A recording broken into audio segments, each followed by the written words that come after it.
I'm muted. I thought I had it right this time. Welcome to Adam Does Movies Live. It's always a tough transition from that intro to this. At some point I'll figure it out, but obviously not tonight. This is going to be a fun one. We're going to be talking about the Alien films, all 9 of them, which include the AVP franchise, the celebrated, amazing Alien versus Predator franchise that apparently they're going to make another one of. But I'll talk about that in a little bit with my buddy here, my new guest coming on the channel for the first time. And I believe it's co-streamed over at his, if everything is working correctly, which, as we can see right out of the gates, everything's going off just swimmingly. I'm late. Audio wasn't working. Anyway, a couple things of note before I begin. I have a second channel, Adam Does Rants, which is complaining about first world problems in a comedic fashion. So hopefully you've joined me there already. You just subscribe. That's all you have to do. It's really simple.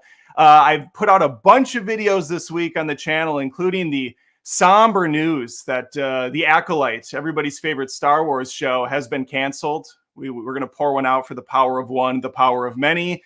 And I got an Alien video up on Romulus. I have a spoiler video on Romulus. And tomorrow, if I get my editing ass in gear, I'm going to have a top 10 WTF moments from the Alien franchise. It's Alien all week here. And joining me is Cecil from the Horror Show channel. Cecil, how are you, sir?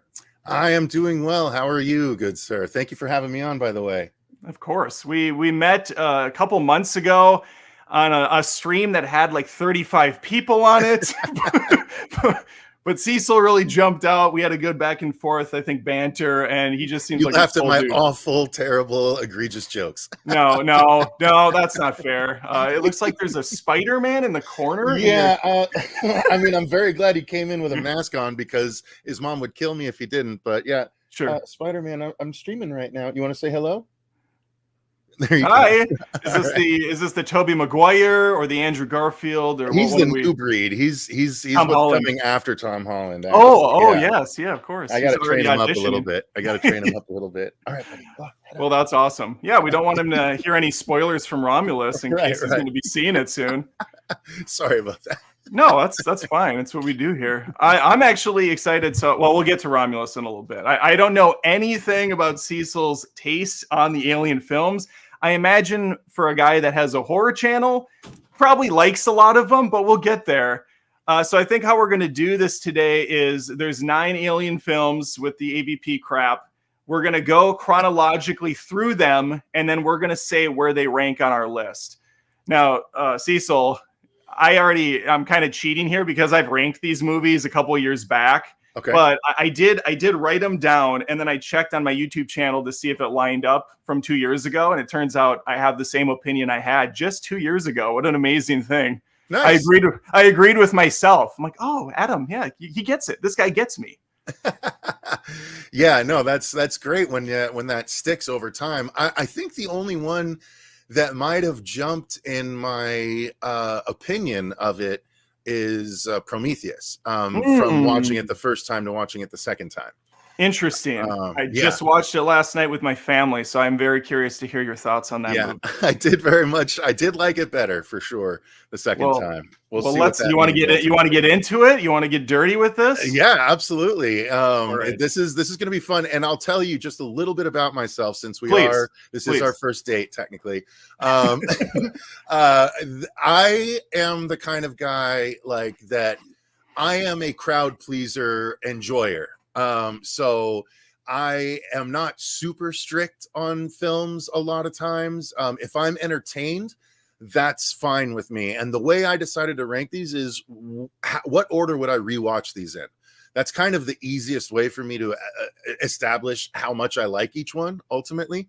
But I'm also the guy that actually enjoys Freddy's Dead, and films of that ilk. So, sure. So we'll see what everyone thinks, but it's gonna be fun, like you said.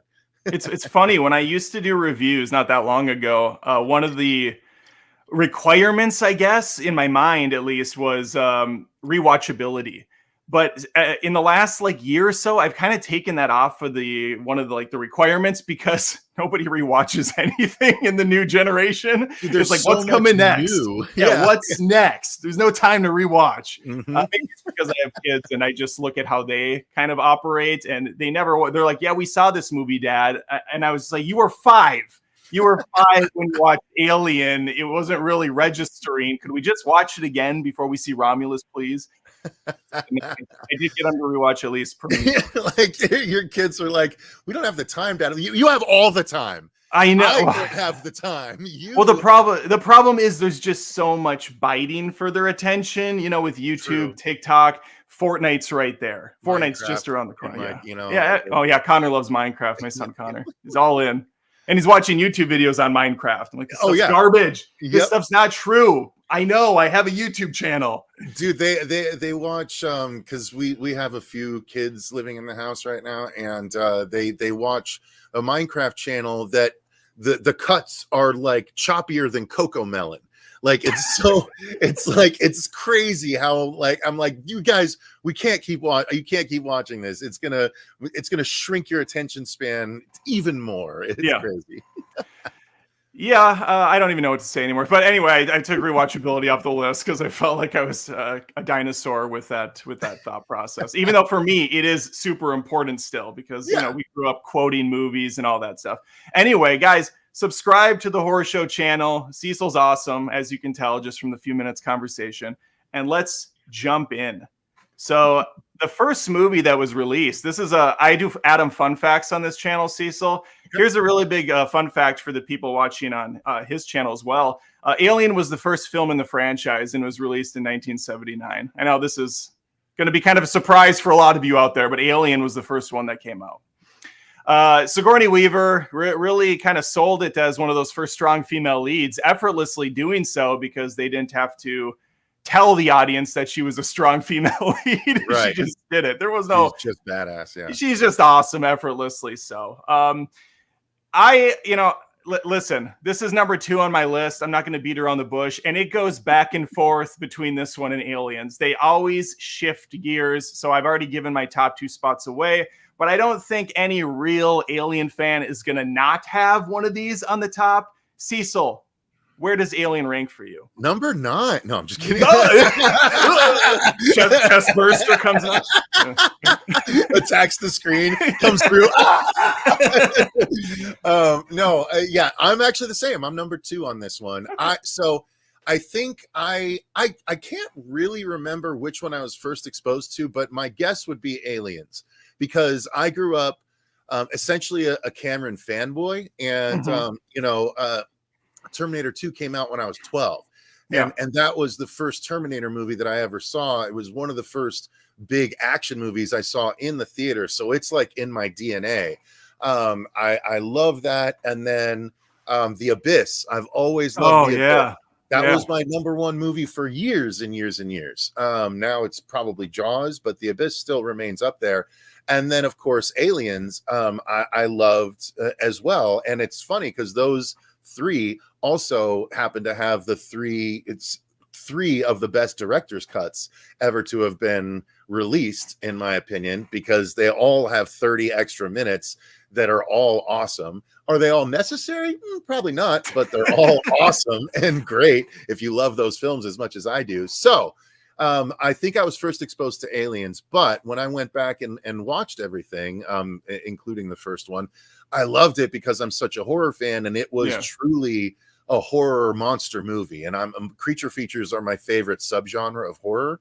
And, Alien and Predator are just 2 of the biggest creature feature subjects that we've ever gotten. Right. So I've always liked Aliens a little bit more. So I've given away my 2 top spots as well. But yeah, Alien falls at number 2 for myself. Yeah. It's just like you brought up Predator, the fact that the Xenomorph and the Predator still all these years later are basically the 2 most iconic characters ever. And these creature designs are basically unmatched by anything in the last 40 years is a testament to how good those creations were at the time. And Alien 1, yeah, listen, it's a little rough at some spots, especially in the final act when he's kind of like hanging out the side of the ship and whatnot. But just the chest burster scene lives rent free in my head still to this day. And apparently there's a yes, thank you. That's actually the one I think about first when he's in the hello, my baby, hello, my honey, hello, my ragtime gal. Yeah, so good. I just love that John Hurt is just like, not again. Oh my God, that's so good. Yeah, and Hurt just again, I have this top 10 video coming out tomorrow, and the chest burster is obviously on the list because when I saw that as a kid and Hurt's chest just blows open and spackles the crew with blood, and this disgusting little thing. Like, oh my God. And then it just gets better from there. The fact that they also got the tail to kind of curl around the base of it at the same time, it's such a masterful way to make this thing look so alive, even though it's just like well, the way they just framed it up and there's like the blood oozing from its mouth in some instances you could see that thing looking kind of adorable, but in the context of the film, no, it's frightening. Alien nailed viscosity when it comes to creature design. Yeah, this is the other thing about it that I really enjoyed before we move on is just the like mystery beyond everything there. You have the engineer ship in the distance that has no real reason to be there other than to kind of make people go, what the fuck is going on? There's an alien that's got his rib cage open, and then they just never really go back to it because it just adds to this mysterious lore that Ridley Scott will eventually kind of ruin in the future, but also it's forgivable to an extent. We'll get there. But yeah, Alien, number 2 spot for both of us. So far, we're in 100% agreement. Let's jump to number. I figured that would be the case for the top 2. I mean, I don't know how you go any other way with it and still hold your card as a horror fan. But here we are with the 3 spots. When I get the right thing up, there we are. Aliens. The number 2 spot. The second movie released, Aliens, in 1986. James Cameron takes over. Cameron, who, as Cecil referenced, Terminator 2, also did Terminator. He did the Avatar movies, which apparently he's going to just die making and make me sad because we'll never get anything amazing from him again. No, that's not true. That's not true. There was actually a story that came out recently that said he wanted to go back to something else besides Avatar. Oh, fuck. What was it? True Lies? No, it wasn't True Lies, unfortunately. The Abyss? No, it might have actually been Titanic. He's going to do Titanic too. It might have been a Terminator thing. I can't remember what it was, but I think he said he wants to go back and maybe it was even Battle Angel because he did help with that. He produced it. Yeah. But yeah, there was something else that he said he wanted to do outside of Avatar. So I was like, oh, there's hope. Thank God. Okay. Yeah, I gave him a pass because he gave us so many freaking good movies in a row. But Avatar 2 was terrible. I don't understand how so many people like it more than the first one. I don't get it. I thought that was awful. And I liked the first one a lot, but the second one was it was a little basic for me. I like the first one as far as like the groundbreaking technology. Right. And the planet Pandora was cool and these new characters. But holy shit, I bought it on Blu-ray and I have yet to get through that movie in its entirety. They really are like mine theater rides that the ones with the chairs and you're moving around. It's one of those kind of vehicles. 4DX experience, yeah. Yes. It's a amusement park ride that's really fun. But the second one was not even fun for me. But what is fun is Aliens. This movie kicks ass. It goes a different route, which you do not often see from sequels. Typically, they play it very safe and they just do more of the same. But Cameron's like, fuck it, we're gonna go sci-fi action this time. We'll still put horror in here, but this is its own beast. He broadens this thing way open. He introduces a queen alien, which was his idea. And if you look at the story of this film, it's just so brilliant how he juxtaposes Ripley's relationship she has with Newt as this daughter figure she's trying to save. And then you have the queen alien, who also we find out these guys aren't just emotionless killing creatures. There is an instinctual mother-like quality to the queen, because Ripley plays off that at the end when she's going to burn those fuckers. And the queen's like, mm-mm. And you can like, just back off. You can see the queen just gritting her teeth like, oh God, I want to kill you. Just get out. Really made her a character. Oh, she was so good. I was blown away when they revealed that thing. And he just comes, in the corner, just massive. Mm-hmm. Do we only see a queen alien a couple more times in AVP and Resurrections? Yeah. They don't they don't go to it every time, but there's usually an aspect of it. Yeah. I think we need another queen. I want a queen again. It's been a while. Yeah, I agree. Well, there's so many interesting things about aliens, right? Like, first off, do you know the story? I don't know how true it is, but there's a story as to when James Cameron turned in his first script with the title, the way he presented it. Do you know that story? Please tell me. I'm not sure. Basically, he presented the script to the studio, and all he did was add the S to alien, but he made the S a $sign. So he's like, here, this is what's next. And it was just aliens, but with a $sign as the S at the end. That's awesome. So that's one story. But yeah, the fact that Cameron came in and just, again, like you said, made it so much kind of bigger feeling, but also gave all the characters time enough for you to really associate with them and really kind of appreciate them and not want to see them die. And again, I personally think the director's cut of Aliens is superior, just because there's so many more cool moments. One, you see Newt's parents bring the alien back to the colony. Just an FYI, I have not seen the director's cut of Aliens. I have not seen it. Okay, well, I need to learn what's different. I need to watch that movie. You're going to learn what's different right now. Please, tell me. So they actually show that Newt's family was the one that were out in the rover, and they're the one that finds the egg, and Newt's father gets face hugged, and they bring him back to the colony. And so Newt's family is the reason the colony gets decimated. Oh shit. Okay. And then at one point when they are waiting for the aliens to come to them, and they're hunkered down, with the motion detectors, before that, they actually set up a bunch of sentry guns in a couple of hallways. That there's a whole sequence where aliens are coming down the hallway and the sentry guns are just taking them out. That's from the extended version.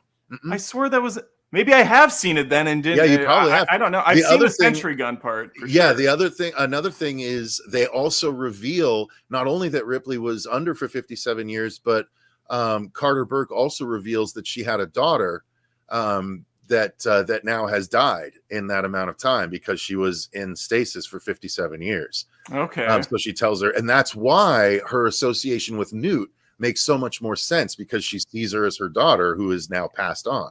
Right. So those are three of the huge changes that I think were made the movie so much more awesome.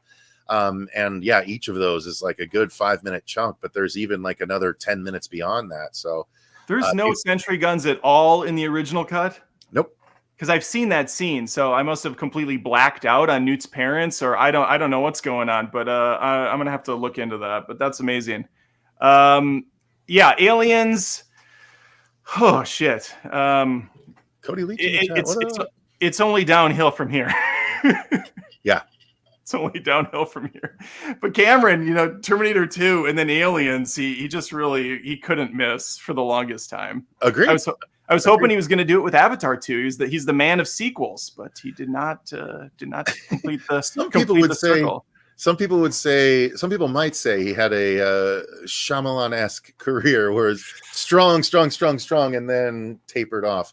I would disagree with that. Yeah, no, because Shyamalan gave us like one or two really memorable films and then a bunch of like mediocre shit and bad crap. But Cameron gave us like 5 bangers. Yeah, no, it's true. It's a silly comparison, but I'm just having fun. I understand. I completely understand. I don't have fun here. That's not what we do. I know. That's not what we're here to do. It's a very serious channel. It's called Adam Does Movies. All right.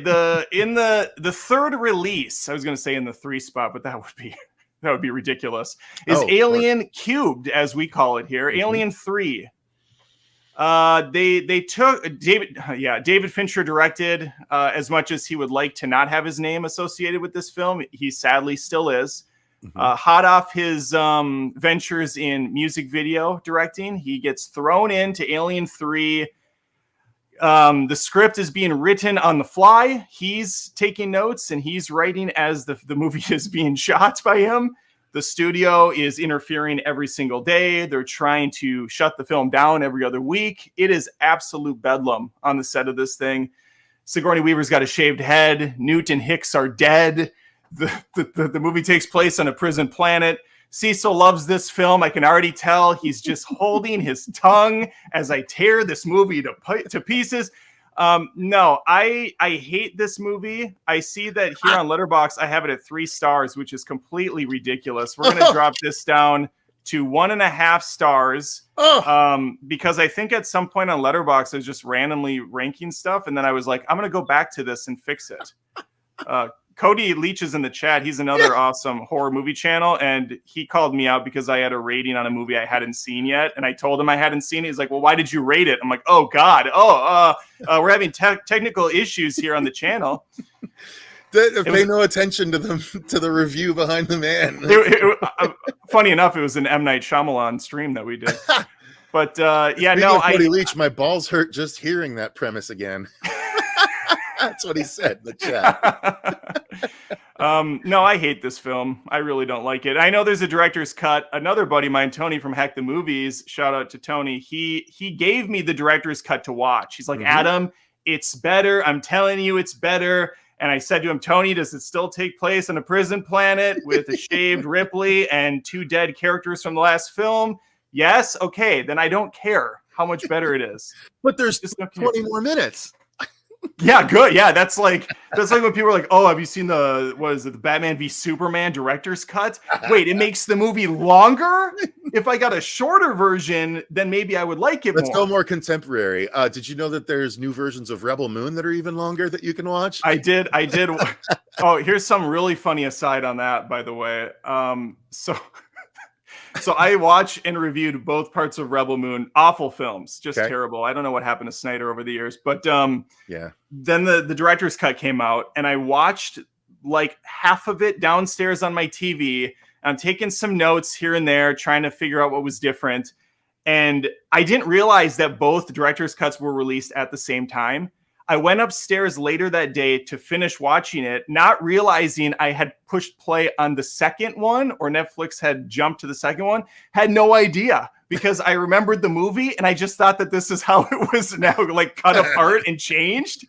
And so I reviewed both movies, but really just like bits and pieces of both. So, gotcha. Yeah, just a phenomenal film all around. I skipped the original versions because I knew the director's cuts were going to come eventually. So I actually just finished Rebel Moon Part 1. That was that I watched in about, I think probably about 15 sessions. That's about how I could watch it. That's how it's meant to be watched. Either that or just not at all. That's the ideal way to watch it. 5-minute installments while I was eating lunch. That's basically how I watched it. Just because it's Cody and I like him, I'm going to put this up here. But I should tell people, if you want to get featured with a question answered, super chats are really appreciated. It's the lifeblood of my channel, and I know Cecil would love it on his side too. Super chats are great, and we'll read them at the end, and we'll answer questions or whatever you want. Cody says assembly cut miserable plus. Yeah, I bring that up because it is not a director's cut. I foolishly said that. David Fincher wants nothing to do with Alien 3. He did not make a director's cut of Alien 3. This is an assembly cut. But yes, I'm told it's better. Cecil, please defend this film for the next several minutes. Well, you never said your spot. Where is it on your spot or your list? I think it is in 7 out of the 9. It is number 7. Okay, I'm at 4. I don't even know. my good friend, again, my good friend Tony from Hack the Movies really likes the movie as well. We cannot get in agreement on this, but it's fine. I still talk to him. It's okay. So the reason, again, a lot of it is probably nostalgia that plays into it for me. But I gotta say, when I was really thinking about it today, those first 4 Alien movies really do kind of stand alone in the franchise as like classic Alien movies to me, where it's like so much practical, there's not a lot of CG. The ideas get wild in Resurrection. The ideas are wild in 3. And yes, the beginning, when obviously we lose Newton Hicks, that's wildly pissing, disappointing rather. Yeah. But the way the movie play, and yeah, the CG is not good, but they rotoscoped a puppet in that final, when it's like crawling on the ceiling and shit. Yeah. That looks awful. Yeah, the CG does not look good, but I think the atmosphere was always phenomenal. It was even throughout the whole thing, and it was a very singular atmosphere compared to other movies that I had seen up to that point. Granted, I was still, in my teens, but it was very entertaining. Sigourney Weaver continuing the Ripley storyline. Again, the way I grew up reading comics, and I grew up specifically reading mostly DC, and I was a huge fan of the Elseworlds line, which is, essentially the what if line of the DC universe. And so I very early on in my movie watching experience started to be able to compartmentalize films that way and be like, okay, it's not what I wanted to happen with Hicks and Newt, but this is the story we're getting, so let me kind of judge it based on what it is. And based on what it is, it's a well-told story about Ripley just reaching the end of her rope and finally just trying to end things on her own terms and get rid of this horrendous life form. Again, the atmosphere is amazing. Charles S. Dutton, incredible in the film. Very early Lucius Malfoy in the film, many cool people in the film, and a lot of the first instance where we see an alien actively creeping out and biting a human and pulling it away, presumably to eat it. Right? We've never actually seen that up until that point. I loved the person getting thrown into the giant industrial fan. Lots of cool stuff in the film, and I just enjoy it. And again, it's of that classic Alien atmosphere that feels less kind of artificial compared to what we see a lot nowadays. To me, that was very well said, Cecil. It's really. Guys, listen, when I hear people talk about bad movies and try to defend it, they always do the same thing. Cecil did it as well. You have to have this 3-minute preamble explaining your life and how you came to the decision you did, because the movie in no way stands on its own. so Cecil's we acknowledge it. I'm an unconventional guy. I like unconventional things. So sue me. A big deal. Forget about No, listen, the Elseworlds bullshit you came up with. No, absolutely not. This is the 3rd installment, and they killed off 2 primaries. That's besides the point. I hated that Ripley's final outing after surviving all this bullshit is to go to this awful planet, shave her head, and have to deal with more crap, and then Terminator 2 kill herself at the end, only to have a burster rip out as a final fuck you to her in the franchise. But she smiles as she takes her baby into the lava with her. She's happy about it. It was so bad. You and me, baby, we're ending this together. It was so bad that Resurrections is like, oh my God, how the fuck are we going to bring this chick back? We have to do something to get her back. We'll just clone her. Mm-hmm. Yeah. So stupid. Oh, no. I can't even talk about it anymore, Cecil. I'm so upset. Okay. Alien 3. Let's move on. Yeah. Can we please move on from this? Yep. All right. Let me bring up the right tab here. Let me catch my bearings. I know what's coming next, too. You do. So you had this in number 4. Might as well be number 1 on your list at this point. I had it at 7. Okay. Alien Resurrection. This. Oh my God! I lost my tab. This one came out. Look at. Do you see the amount of stars on this movie? Whoa, look at you. We're going to change this one too, but not by as much as you think. We're going to go 3.5 on this one. This one came out several years after Alien 3. This was Fox's trying to kind of like rebrand it, kind of step away from what came before, make it more edgy, more gritty, really more schlocky and stupid all around. But I actually have a great time with this movie. It is so ridiculous. And I will say, if Alien 3 didn't exist, and this was the third film in the Alien franchise, I would hate it with a passion. But because we have that separator film, and I lost all faith and goodwill in the franchise, going into this one and just having a good time with the nonsense, seeing Clone Ripley number 8, I believe is the number she was, and Winona Ryder as this like pithy little robot alien, a synthetic, Ron Perlman shooting the place up. The movie's just freaking insane. Not and then, to of course, Tuco in a very early role. Tuco, baby hybrid alien human. We all love our baby hybrid human. Ripley's the coolest, son. Though, well, okay, you know what? I'll stop. I don't want to jump too early. Mama. Let's not forget the it. Oh, the nose. Yeah, the nose. Oh, that's wild. I haven't seen this one in a while. Doesn't the baby slash the throat of the queen alien because it rejects it as the mom? No, not slashes the throat, knocks its fucking top jaw off. Oh, that's right. Knocks the fucking top of its face off. Dude, it's just one of the cool moments in this movie. Come on. Yeah, I love the scene where we see, and I don't think we ever see it again, where the xenomorphs are swimming underwater and they have that chase. That's freaking awesome. They're like slithering like snakes. It's so smart. Yes. They're not like, fucking freestyling underwater. No, and also I'm just jumping right into the cool shit.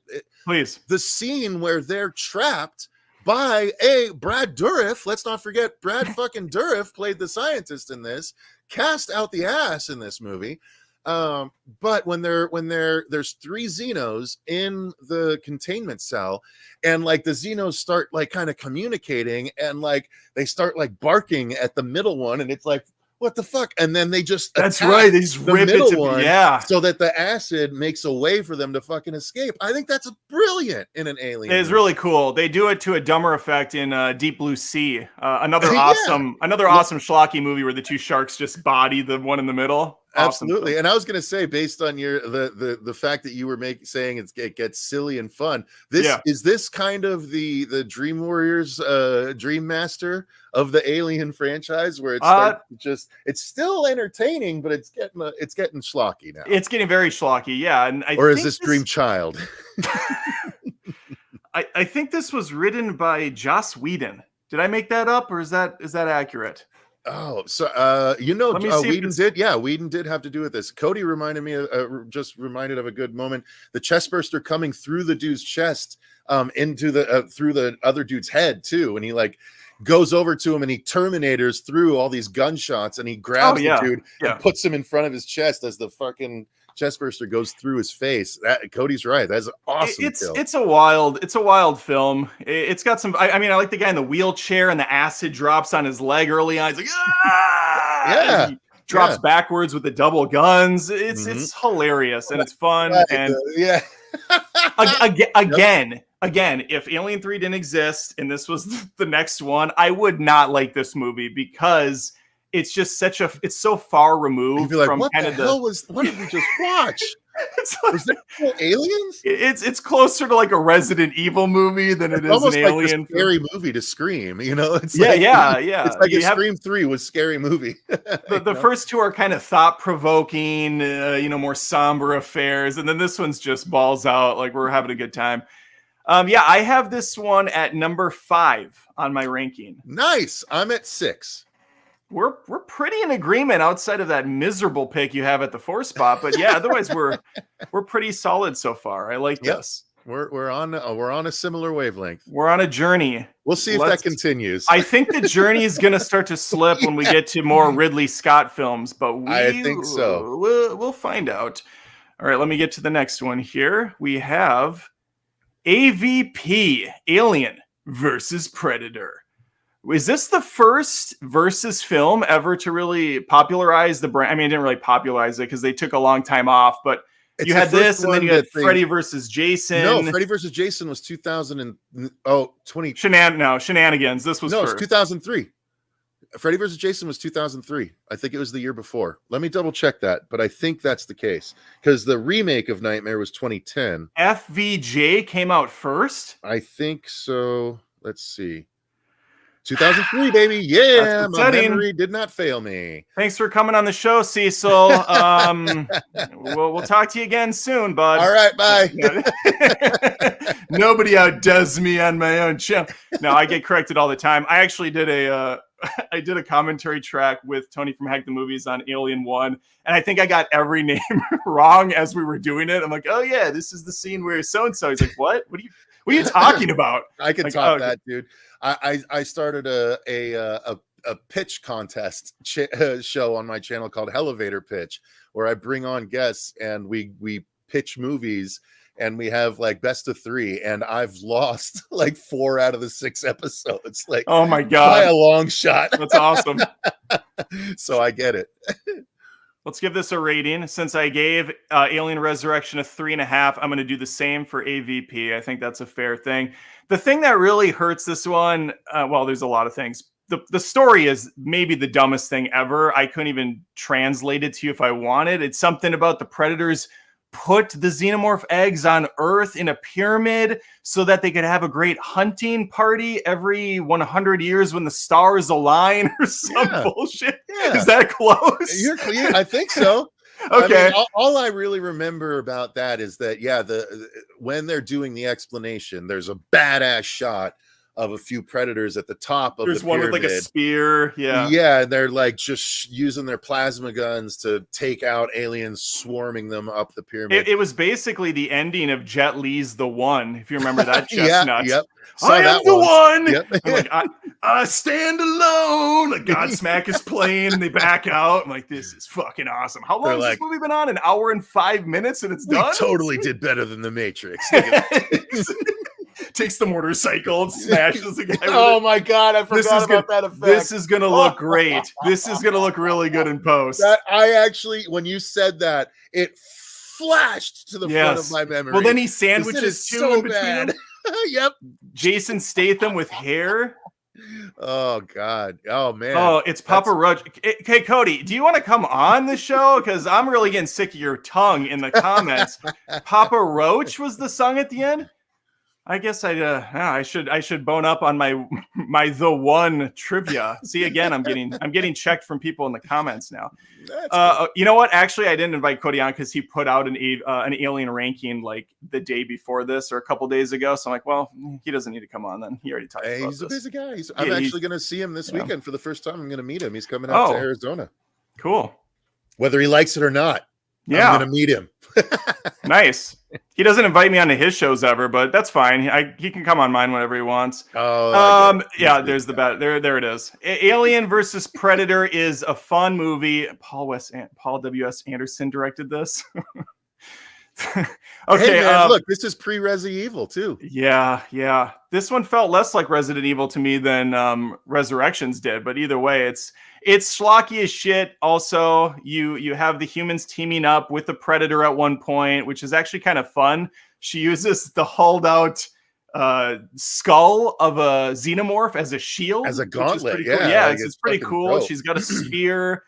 Is the tail the spear? If I remember right, how does that make sense? Like she uses that because the aliens are supposed to be immune to their own acid.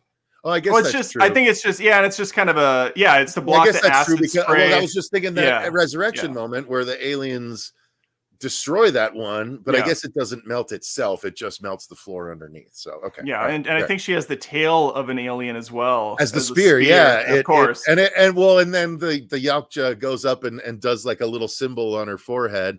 He couldn't have tossed her a sci-fi gun while he was at it. I mean, if he's gonna mark her, she had one. I thought she had. Oh no, she just had the spear. That's right. I mean, maybe give her a mounting turret or something she can put on the shoulder. There were No, again. This movie, I think, is enjoyable for a lot of reasons, though. yeah. Again, it's a series of moments that are really cool, like the predator net against the alien was Yeah. fucking dope. I love the moment where an alien is sneaking down from the ceiling and down the wall to the predator, and it just Mhm. doesn't even look, and it just shing, just flicks its arm back Oh and yeah, slices the front of its head off. he scopes it. He Yeah. pulls a blade.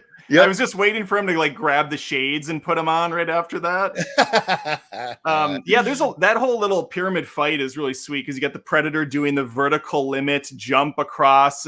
Mhm. This was was this late 90s? Has to I be think late. no, I Oh, think it was early, no, 2004. Okay. 2004. Yeah. Mhm. 2004. So this was around the time when the arm flailing jump was really popularized in movies, where someone would jump high and they would do this.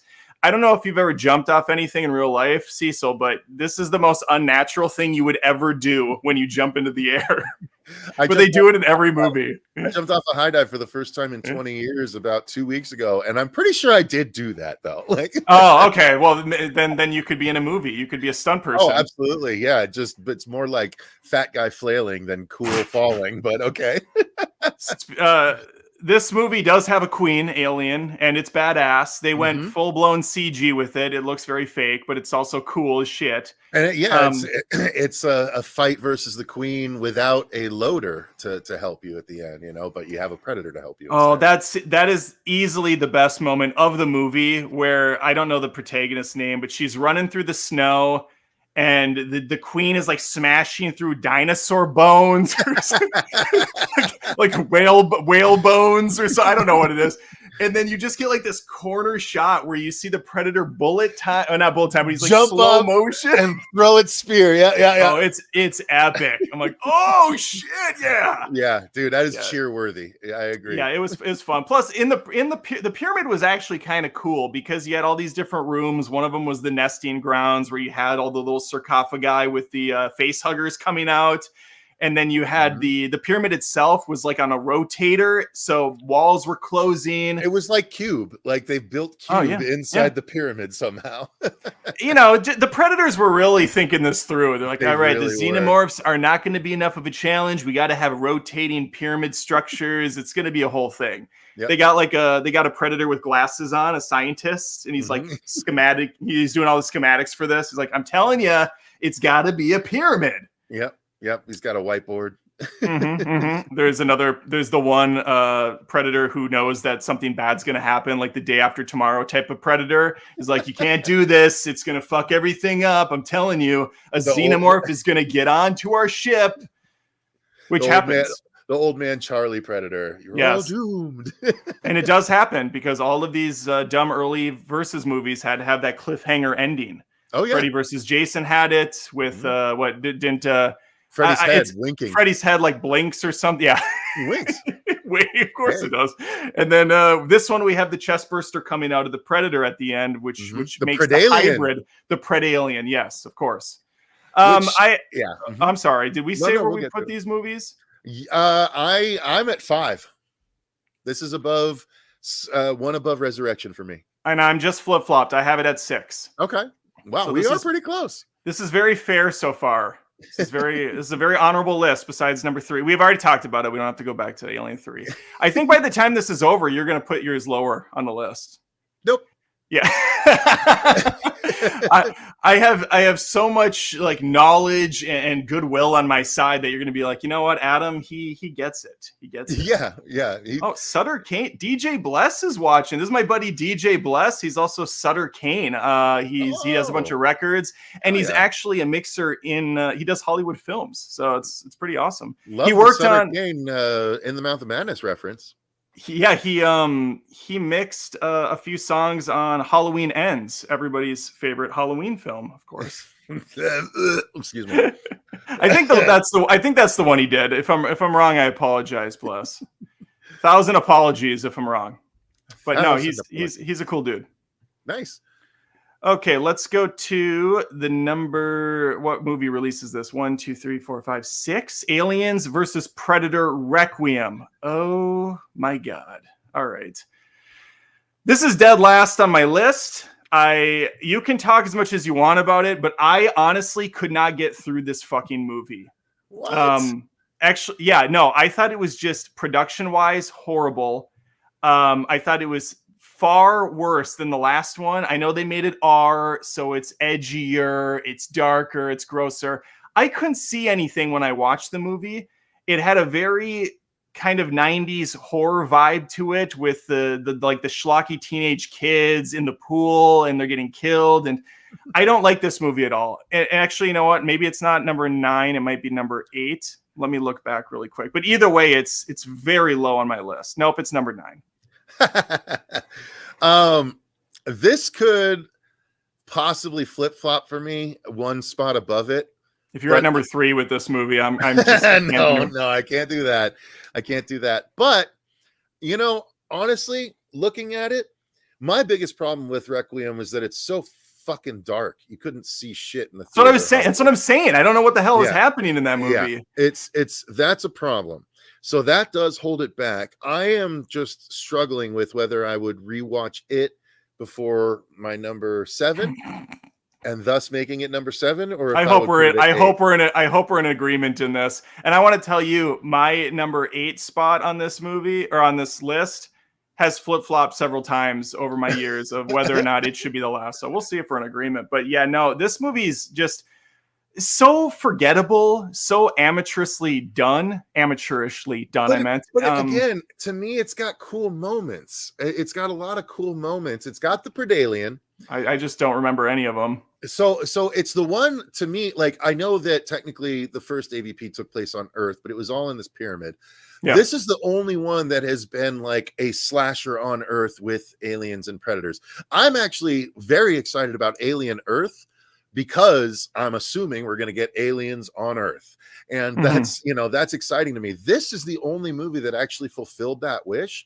Lots of cool moments. The moment when you see how the Predalien impregnates women, I didn't see anything in the movie, but I'll take your word for it. That's something that's impregnated. It's cool, yeah, because it latches on. Its mouth kind of latches on to the human females, and it just like pumps eggs into their stomach, and so they like birth numerous aliens out of, like, they burst out of their pregnant women's stomachs. Like it goes in and starts impregnating one woman, and then later, like, you see all these women that have like burst stomachs and stuff, and you see that it's propagating. It's also building its own alien catacombs in the sewers, right? So it's doing all of that. It's not trying to, like, it's trying to build a hive, but also hunting solo like a predator does.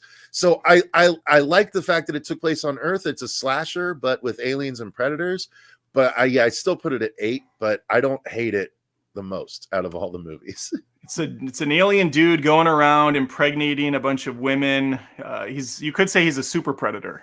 That's what I would call him. He's a super predator. Nice. Thank you. I was just waiting for my chance to say that, because I have nothing to bring to the conversation about this film. I couldn't get through it. This visual, let me bring it up. This visual right here, nothing in this film looks anything like what you're seeing in that screen grab. That's a nice looking image. You'll never see that in the movie. But let's move on to, where are we at? This is going to get ugly, folks. Cody said, Hulu producers, actually, there'll be no aliens on Earth. What gave you that idea? In a show called Alien Earth. Ridley Scott's back, baby. We have Prometheus. Look at the star count. 4 stars I have on this thing. What do you have here? 5, 6, 7, 8. This is your 9 spot? Yep. This is the worst movie in the franchise. My least favorite in the franchise. This did not go where I thought it was going to go. It's not the worst movie in the franchise. It's just my least favorite in the franchise. It's my number 9. It's the least alien movie of all of them. And even though what I said at the beginning is true, I liked it more the second time than I saw it the first time. I still like it the least of all the alien movies, because it is the one I will rewatch the least out of all the alien movies. Please expand on this before I say my piece. I think the lore is overly convoluted for what needed to happen in this movie. I think the whole engineers seeding Earth, with the black juice, Nuking Earth, really killing off all the humans. It gets like, and we don't get any alien until the arrowhead morph at the end of the movie. We get a ridiculous like, if I were a face hugger is what we got. It's just this massive fat tentacled thing. I love that part. It's why it's so stupid. Yeah, it's everything's I mean, granted, so you weird. can say that about anything in Resurrection that I like. So, but yeah, no, I just the fact that they tried to explain the space jockey, but they made it less cool by doing so. And I thought it was okay that she extracted the alien from her, uterus before it bursted. Oh, that part was intense as shit. That was cool. But that's about the only thing that I like. I didn't like the Wayland or the old man Wayland shit. I wasn't a big fan. Like, Michael Fassbender's great, but I don't like David as Guy Pearce, right? Yeah, old Guy Pearce is Wayland. Yeah, and when he showed up with the makeup, looking all old, I just kept thinking, okay, why is it Guy Pearce? So they're gonna clearly have like a version where he's the regular age he is in real life, because why else would they hire Guy Pearce to play an old man? But they never have a Covenant, right? They never have a Covenant. Yeah, they do it at Covenant, but they don't do it in this movie. So I was just so confused. Why is he in this? Yeah, you can find an old guy that could play the part. But also, just the random changes that were unnecessary. And like, there's one alternate thing that I saw where the infected dude that comes back in an alternate version comes back as like a CG creature that fucking attacks them, and it's so much cooler. But no, they went with he's infected and he's like a zombie. Yeah. By the way, a little bit about me, I fucking can't stand zombie shit. Oh, like, interesting. I'm so over it at this point. Like, I used to love The Walking Dead, but only because I have the entire Walking Dead comic book series. Oh, that show got garbage after basically after. I never even finished it. Never even bothered finishing when it. When Negan came on, it was so stupid. I liked that. I actually loved that because I loved Negan as a character, but even that got watered down, and I just stopped caring about anyone in the show when our main characters all departed the show. Yeah. But anyway, zombie stuff, it's just so rare that it's interesting. Like, Zombieland did it different.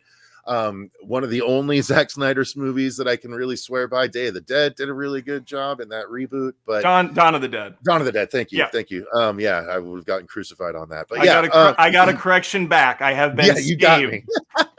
But yeah, so many reasons why I just was not a fan of this movie and will rewatch it easily the least of the entire franchise. Let me salvage this film for everybody else that likes it, like myself.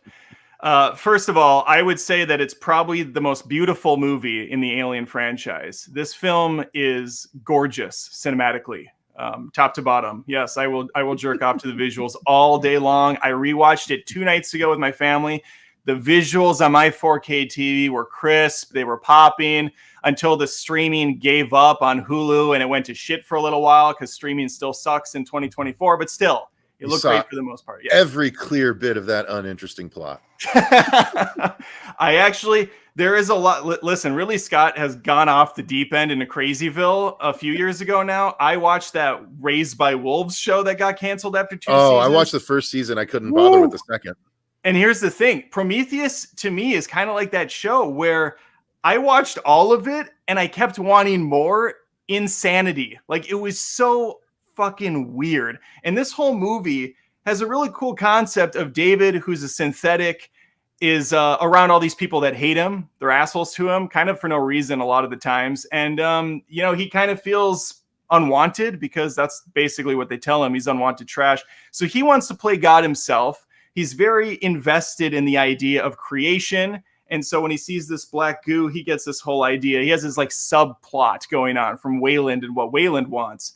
Then you have Charlize Theron, who just looks amazing all the time. And I'm good with her just being in the film as like this, this straight and narrow bitch who might be an android, but she's not. The idea of the engineers creating humans and all that stuff, whatever. I don't care so much about any of that. I do love the horror elements of this film, though, a lot, even though the scientists and these people these experts or whatever they are the dumbest idiots I've ever witnessed in a film outside of my least favorite of the Alien films, by Requiem. So is Charlize. I mean, she couldn't have been a synth because a synth would have been smart enough to run to the side. Oh my God. So this scene is so funny. I'm watching it last night with the kids, and that scene comes up. Zig, bitch, zig. Keep in mind, my son's 12, and he's going, why don't they just take a left? Why is he running? He knows this at 12. And I'm trying to defend it kind of, but I already know that this is dumb. I'm like, it's a lot wider than you would think. And on the spot, you're not really thinking, you're just instinctively running.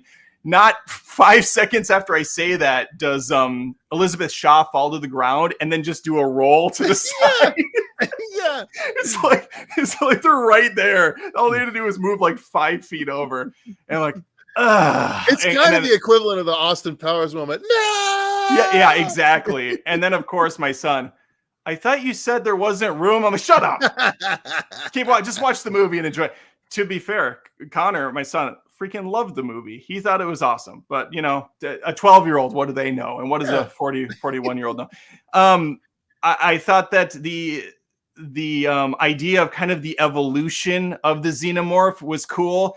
Setting aside the fact that I really didn't want any lore about the xenomorph, but we have it, so we're here. It probably would have been a lot better if we just kept them as mysterious creatures, not created David killers that we get later on. But supposedly it was Ridley Scott clarified that David didn't create the xenomorph; he copied the xenomorph. He knew about the xenomorph, but he copied it because, and their reason for saying that is because there is a mural in Prometheus showing the xenomorph, which is pre-David. So the xenomorph existed, and David apparently just tried to copy the perfect. Creature. Okay, he still created the fuckers that we know. The ones that existed before, where are they? We don't know that. We don't know that these are that Davids are the one that come in the Alien franchise. That is true. There was the mural always did puzzle me. I'm like, how does this exist? And why would the engineers have a mural in their ship? And also technically the xenomorph at the end of Prometheus is a neomorph. And the neomorphs are at the beginning of Covenant, and then the one that looks like a xenomorph is called a praetormorph.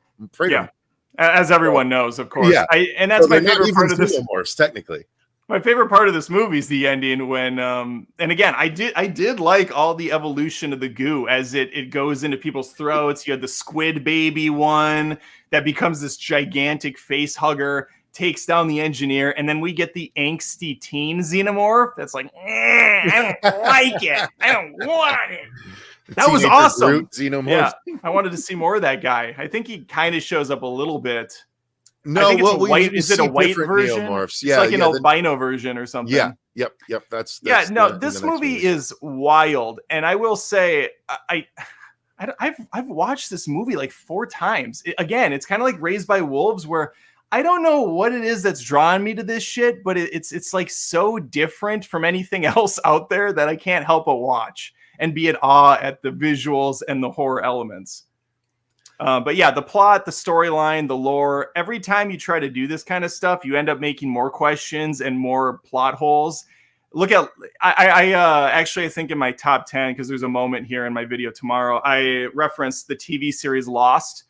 This show, and anytime they do prequels to movies like this, feels like season 3 or 4 of Lost, where they've built up so many questions at this point. They're like, oh God, how do we answer? We answered this one, but now we've made like 4 more. And we're screwed. Let's just do as many as we can and move on. Nobody will notice the alien mural. And if they do, we'll explain it away with something even dumber. Yep. Yeah, I agree. Okay. You have this at 9. I have this at... Can't be 3. I have this at 4. Okay. So this is my Alien 3. This is my Alien 3. That's fair. We each got one. Yeah, and literally. By the way, that Elizabeth Shaw. I'm going to give you one for your movie, and I'm going to give myself one. That Elizabeth Shaw scene where she is doing the whole C-section is fantastic. That is like top tier horror in Alien. And for you in Alien 3, the dog the dog moment where the xenomorph is like ripping through that thing. Yeah. Freaking awesome. That Yeah. is the highlight of Alien 3. Absolutely. Yeah. And well, that's the thing. The assembly cut shows that it's not a dog alien. It's actually an alien born of these giant bison creatures that are only in the assembly cut of Alien 3. I did hear about the cow bison things. Yeah. I did. Basically a bunch of appas. Yeah. Don't do appa dirty like that. But yeah, so that's the funny thing. Moving into Covenant, right? Because that's what we're gonna do here. Covenant does the exact same thing to Prometheus. Oh, is that where we're let's go there. So that's the next one on the list. Yeah, because Covenant does the exact same thing to Prometheus that Alien 3 did to Aliens, where Elizabeth Shaw survives, but no, off camera, she was used by David as a vessel for his version of the morphs. And if you look right over here, you can see what I thought about that idea. And yet I put it at my number 7. I'd still watch it before Requiem and Prometheus. I truly hate this movie. Pretty much from top to bottom, I hate this film. It took remind me of John Hammond. I really hate that I really just hate that man. Yeah. It took anything that was interesting about Prometheus, threw it out the fucking door because brought it back to my shit. Because Ridley Scott's like, oh, people, it turns out, just want xenomorphs. So we got to somehow get rid of the engineers. So we'll just nuke them with the black goo. For some reason, all the engineers are just hanging out in one central hub on this giant planet. Right. Off screen again. It was all that one's told in like a flashback. Yeah. But Elizabeth Shaw, who was the main character, this is even worse than Alien 3. This would be the equivalent of them killing Ripley at the beginning of the movie. She died during the plane's departure or something. Shaw's gone. We don't even see like her body in this one. We see her skeleton.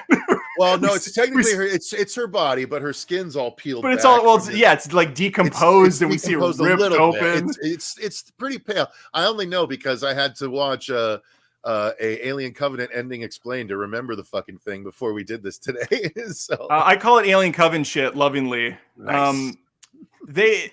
I think it's enough of a difference from how she looks, so they didn't have to pay her anything to be in it. Yeah. They didn't have to use her likeness enough. Yep. Like, just muddy it up a little bit more, then we don't have to pay her anything. But again, cool moments. The backburster scene was dope. Yeah, but okay, so much like Prometheus had this problem, the scientists being stupid, I didn't really get into why. There's the coochie scene where he's petting the snake, the worm that's coming out of the water. And it's like the scariest thing ever. He's like, "Hey, buddy, hey!" And he's like, "Oh shit!" Looks like a fucking cobra. Like, we know as humans not to pet a cobra. It's okay. That scene was ridiculous. But every scene is like that in Covenant. There's not a scene where they're not doing the dumbest shit ever. So right when they land on the planet, unlike in Prometheus, where they at least scan the environment and take off the helmets, in this one, in Covenant, they take those things off like right when they land. And for some reason, they land in the water. I don't know. Like, oh, well, we got breathable air. Cool. And then instantly they're infected by the goo spores that are flying around. Oh, yeah. Which also, that feels like a much greater threat than xenomorph killing machines, because this stuff's airborne. It's just COVID. It's everywhere. Yeah, it's The Last of Us. That seems like a much deadlier thing. You have a pathogen floating around. But then that scene you're talking about at the sick bay, we have to get the lead up to the sick bay.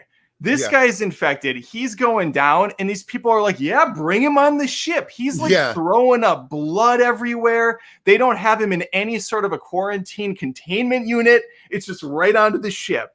Yeah. And then the woman locks her out after they've already been fully exposed, and he like barfed up blood on her. Yep. This whole thing is so stupid. I could not get invested in any of the horror elements because I was so frustrated with the entire scenario taking place. Wait, am I right? Isn't that the same exact thing that Prometheus did with the character coming back and Charlize Theron not letting him back on the ship? Yeah, so in Prometheus, they actually don't let him on the ship because there is at least some intelligence. One they do. That's right, yeah. There's some semblance of intelligence in Prometheus. Like, you have the dumb people, but then there's at least people that are like reasonably going, no, we are not letting this guy on the ship. And even the dumb people are like, we can get him in like a containment thing and bring him on. And no, Covenant's like, we don't have time for any of that. We're just going full blown stupid, and we're bringing these people in. Then you also have David. This movie went all in on David. Ridley Scott has a flute on for this character. There are several flute playing sequences for no reason. And then it does the thing that 90s cartoons did, where you will have two versions of the same character. No, the Acolyte. Come on. Or the Acolyte to be more recent. You have two versions of the same character, and the only difference is one of them's like a country bumpkin with shorter hair. So we get the ending. He got a southern drawl. So we get the ending where David... synthetic has a southern drawl. The synthetic kills the other one, shaves his head, and then he comes out. He's like, "Oh, I'm the good David, y'all. Everything's great." I don't remember the other one's name. It doesn't matter. It's like Hank or some shit.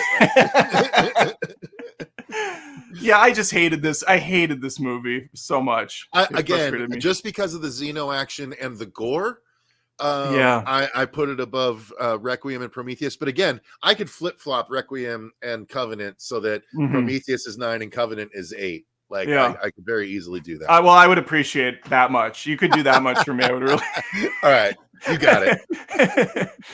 Okay, and the last and maybe least, I already know that's not true because I saw your video reviews on it. Alien, not rated yet. Let me go ahead and put a rating. Shut on. up. Okay. Let me put a rating. I'm on the edge of my seat. I'm coming. We're gonna put it at 4 stars. Nice. I really enjoyed this film. But this is one of the interesting ones where I can totally see why people would not like this movie. Yep. There's some films where I just don't understand. Alien 3 for you. Like, I don't get how you like it. I can't see it. And there's movies that I like that I can totally see why people hate. This is one of them. Alien Romulus is very much doing the soft reboot thing. The Force Awakens, Jurassic World, Twisters. There's a bunch of them. Yeah. I'm okay with that because soft reboots typically happen, not with Twisters, but when there's a long period of time that's gone by and we need to reintroduce people to the franchise, or when the franchise goes so far off the road that they need to bring us back to some semblance of sanity. Yep. So Romulus to me was a course correction. It was a way to reinvigorate the franchise, bring in old fans, possibly pull in new fans, and give a very kind of like standard sci-fi horror film the way that a lot of us have just been clamoring for before Ridley Scott came back and went full-blown Ridley Scott. Agreed. We have the things that kind of keep it from a 5 for me is I'm getting a little tired of the trope of we need to have the young Ripley character. We've had her in 4 variations now. We had Shaw. We had the I don't know the black actress's name from Alien versus Predator. She was actually great. I would have liked to see more of that actress. And then we had that stupid lady with the mop top haircut in Covenant. Yep. I don't really get this actress's appeal. She was also in the Fantastic Beasts movies and a few other things. Here we are with Disney Afternoon Ripley, who is good. I do like her a lot. I was having a hard time placing her age. Sometimes she looked older, sometimes she looked like she was 15. Yeah, they all look so young. I'm getting older, so everybody's just looking really young these days for me. I really dug the horror elements in the final act, even though, again, kind of like Prometheus for me, I was like, do I like this? Am I into this bizarre design? I should say, sorry, that we're going to go into spoilers for Romulus. Should we or should we not? I don't know. I think for the purposes of the ranking, I think it's probably a good idea, but I could go either way, whatever you want to do. That's fine. We can. I talked a lot. Why don't you say some stuff and we'll jump back and forth a bit more. Well, yeah, this is my number 3. Is that where it falls for you too then, or? This is my number 3 as well. Yeah. Okay, cool. Yeah. So we're pretty close, almost the whole. We are. We just had that one big disagreement. And that's okay. That's all right. I'm not going to call you a shill or a sellout or say you don't know film. Well, I don't get paid to review movies like Cody does. So you know. I mean, we're not going to talk. We're not talking about Cody again. That guy. Let me tell you, no, he's great. I mean, there's certain guys that are clearly paid for their reviews. I feel like I still owe Cody like $9 because we went to this we went to a MegaCon last year, and they opened up Universal Studios after hours for just the people just the people attending MegaCon. So I went with him and a few other buddies, and he'd never been there to like Harry Potter World. So I'm like, you got to get a butterbeer, Cody. You got to get the butterbeer. And so he bought one, and they're like $7, $8, $9. And then we went in the line for Hagrid. Well, since there was no line at all, we went right through and we couldn't keep our drinks. So he had like 4 drinks of this butterbeer and he had to throw it away. And the whole time just like, I'm so sorry. I'm so sorry. I told you to buy this.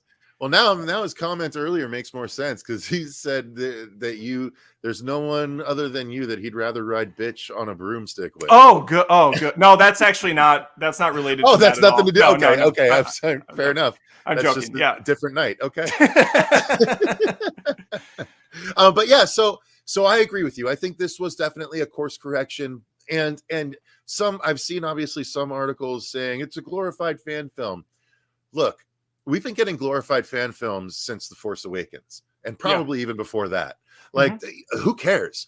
Just because these people liked the franchise, like they've been given the keys to the kingdom, they're still talented enough to do good shit, even though they're fans and they want to reach back. Now, again, this is someone that has written a very fan servicey sequel to Dylan's New Nightmare that, I'll probably have to tone back some of that shit. But, for right now, that's kind of how you write as a fan. And Fede is a fan. And he respects, obviously, all of the series, because he references Prometheus, he references Resurrection, he references Alien, there's all of it's in there. And so, and he did it with aplomb. Like it's a beautifully portrayed movie. It's that corridor horror that I love so much with the Alien franchise. The beasts themselves are scary. He's the first one that made facehuggers really scary to me. Like, the first time you see it jump out of the egg, okay. Every other time it's the same fucking shit. This is the first time where they're just essentially giant spiders that move super fast, and that's unnerving as shit. Yeah. So, like, I love that. I mean, I thought the giant facehunger of Prometheus was pretty freaky too, but we won't go back there. Okay, we won't go back there. Adam, tell me about your hentai love. Hey, listen.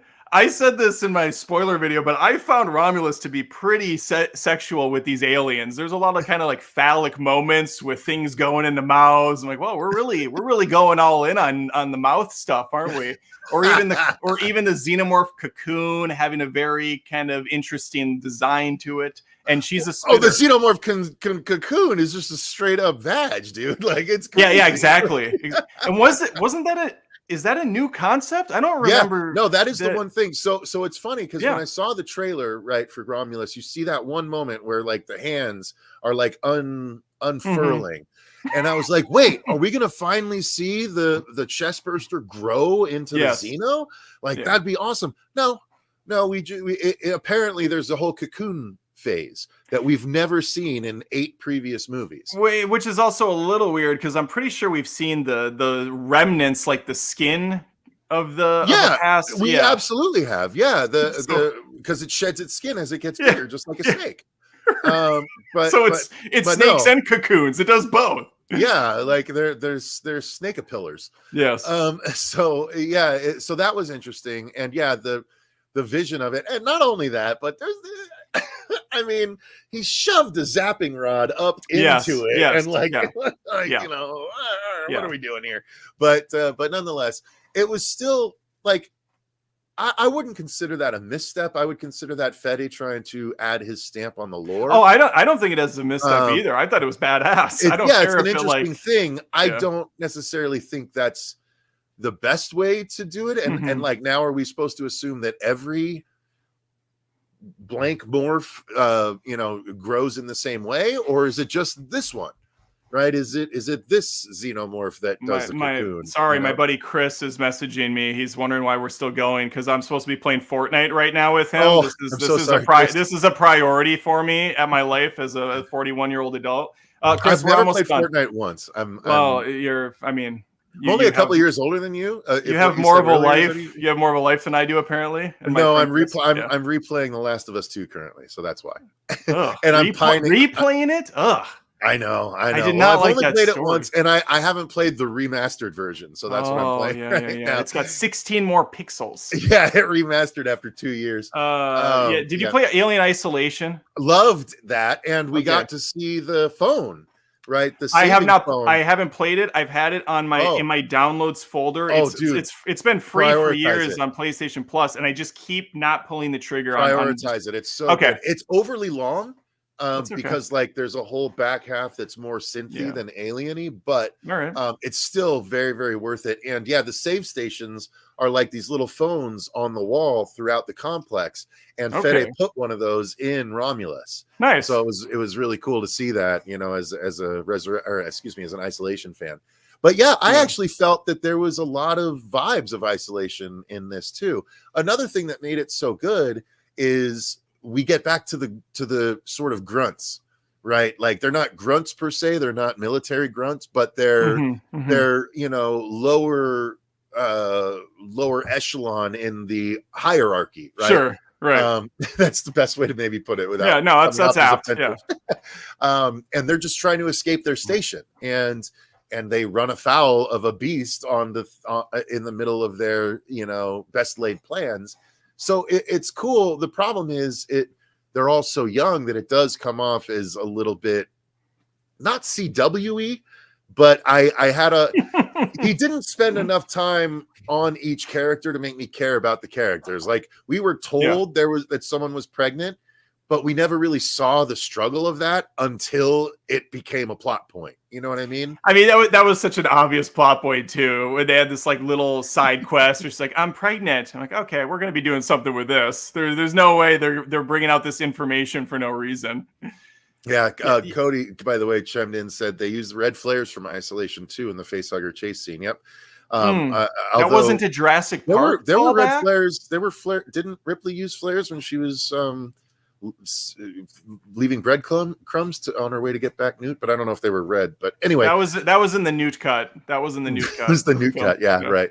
And then The Last of Us Part 2 is brilliance. God damn it. No, Okay. no, we're not. No, we're not doing that. We're not doing Come that. on. We're not doing that, Cody. We're not doing that. That's a 4-hour stream right there, Cody. I would love to get in on that. That'd be a fun Yeah. one. Debating The Last of Us 2 3 years Oh on. my god.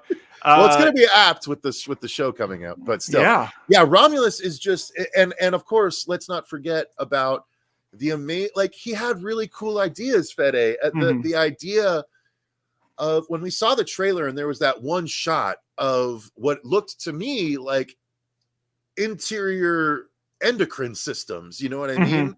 Floating in the air. I was like, what the fuck is that? And then to see that it's actually just alien blood, and the reasoning as to why it's floating there, and the fact they made a whole sequence out of it that was similar to the swimming sequence in Resurrection, right? Yeah. Loved that. I thought that was so cool. Although I do find it funny that this predates Aliens, and she has a gun that aims for her, but the Colonial Marines in Aliens didn't have the self-aiming version of the pulse different rifle. ship, different tech, It's funny you say that, because apparently Ridley Scott tackled the whole thing is, why does the technology look prettier in Prometheus and Covenant than it does in the original films? And he basically said, well, it's a richer segment of society. Sure, it's better ships, it's cleaner stuff. It's the George Lucas prequel bullshit. Like, oh, this is before the fall, and no. You have new tech, you have new toys, and you made it look prettier because you could. There's no explaining away this. Don't give me any shit, Mr. Alien 3 is nostalgic. Sorry, Cody. So yeah, Romulus is my number 3. A lot of fun action, a lot of great horror.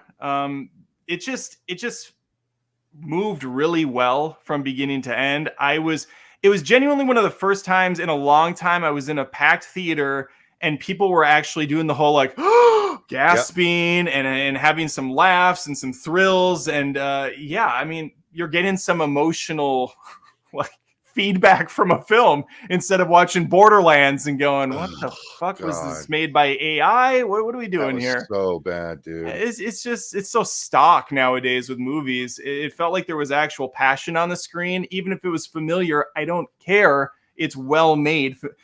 I said this in a different video, but believe it or not, most movies that go past 2 don't really have a whole lot to say. We've had 4 John Wick movies. They stopped having a plot after the first one, but people enjoy the template. They like seeing the hero go through the motions, and I can get why it gets stale. But for me, I was very happy to return to form. I agree with you, and 90% of the time I agree with that sentiment entirely about past number 2, and sometimes even past number 1. It gets, unnecessary. Yeah. But I actually think that there was another example of something that actually, a film that did have something to say just this year.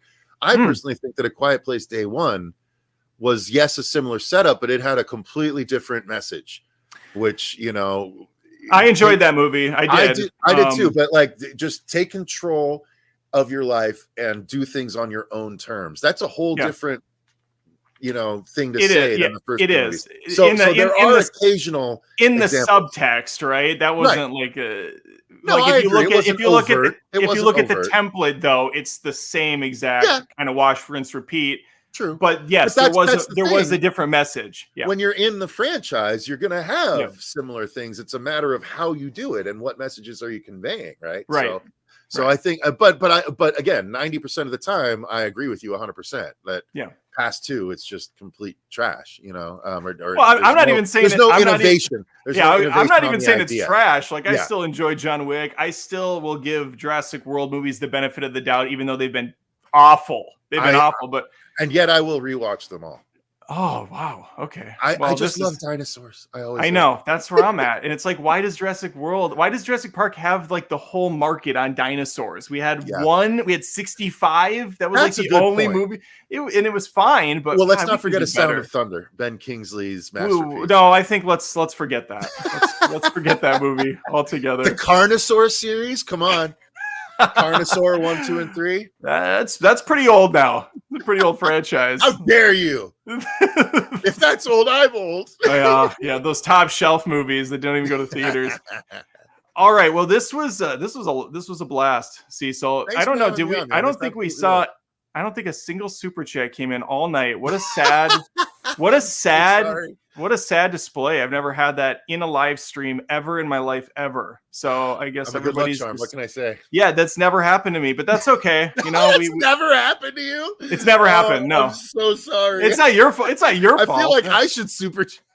Usually I do this alone, so people feel bad and they're like, "Oh, let's just give him some money so he stops the stream." But I'm not going to waste any more time because I have to get on Fortnite, and it's just of absolute paramount importance that I get on and play with my buddy Chris. Absolutely. How could you not? For sure. Guys, everybody, make sure to go subscribe to Cecil's channel, the Horror Show channel. Oh, God, Bubba did the courtesy. 99 cents. Thank you, Bubba. I appreciate that. After YouTube's cut, that's a solid 35 cents. I appreciate that. He beat me to it. Get out. And then he throws one in. The sympathy super chats are the best. I wonder if I can give myself. I did it twice. Hey, there you go. I'll issue a refund. No, it's okay. That's how frequently I do super chats. I actually don't even know how to issue a refund. I was just lying anyways.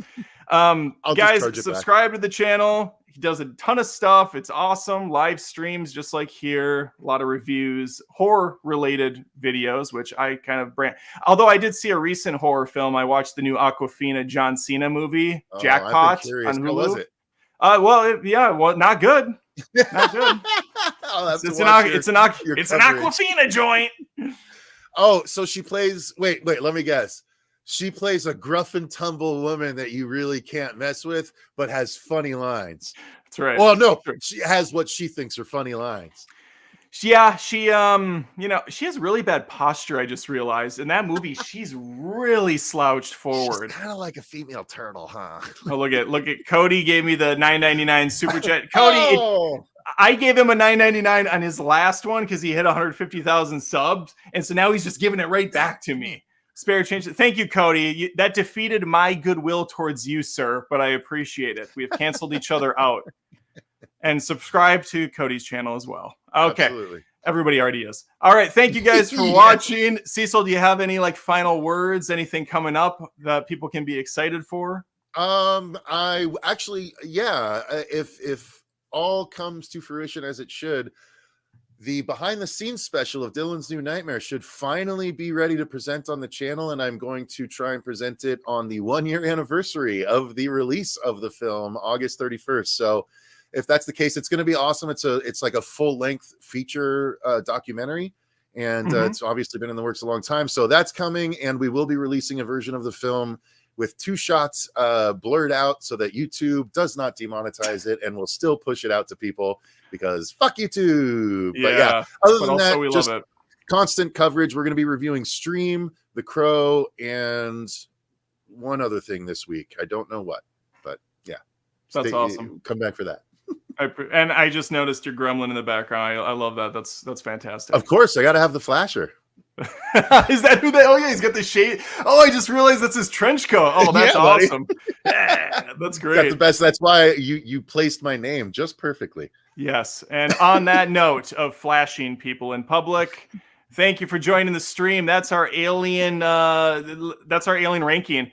If you're watching this later, or you just go on YouTube now on one of our channels, put down your ranking below. I would love to hear where you have these films. I assume Alien 3. Maybe down at the bottom, right at the 4, right at 4, just right at that meaty number 4 spot, that iconic third nostalgic film that we all love. All right, thank you guys for watching, and we will see you soon.